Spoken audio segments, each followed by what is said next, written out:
All right, I am here in the water plant of the Amundsen South Pole Station with our water operator, Jonny. I'll let Jonny tell you a little bit about what he does here. Thanks, Josiah.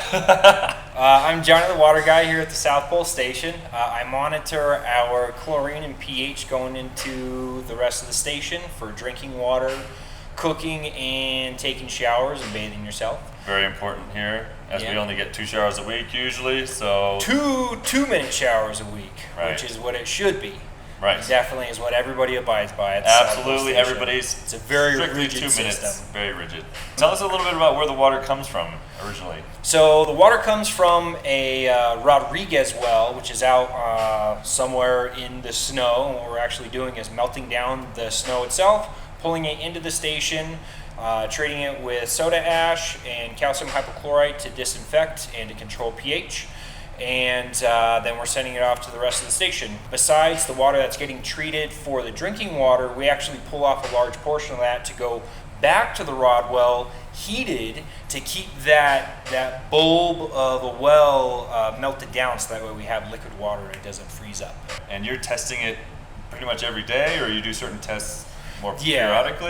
We have daily tests, weekly tests, and monthly tests. On a daily basis, we're looking at the pH and the chlorine residuals in the water.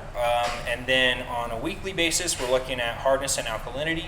And then on a monthly basis, we're always testing for lead, copper, and coliform, which is pretty standard for any water system. And if somebody wanted to do the job that you do down here right now, what kind of background, what kind of education would they need to come here and do this job that you're doing? For specific details, there's some really good resources at the State Water Resources Boards for any of the given 50 states in the United States of America. You can find them on .gov websites. I personally take Sacramento State online classes to be able to get all of the continuing educational units that I need to really get into the industry. You need to be able to have an employer sign off that you can be an operator in training, so that way you can work not certified but start to gain employee hours in the field that you're trying to go into, which is drinking water.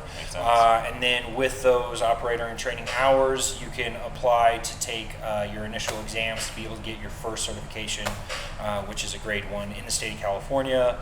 And in other states, they have like lettering grades. Any personal thoughts on living here at the station over the winter? Any advice for anybody coming, that hasn't been here before, anything like that? Well, it's really cool, the facilities that we have available here on station. When it comes to exercise, the gym is top notch. We have great equipment there. Yeah. So if you want to, get a nice little fitness routine for yourself set up, you can definitely do that. Sure. This season particularly, the food has been amazing. Should we cut it?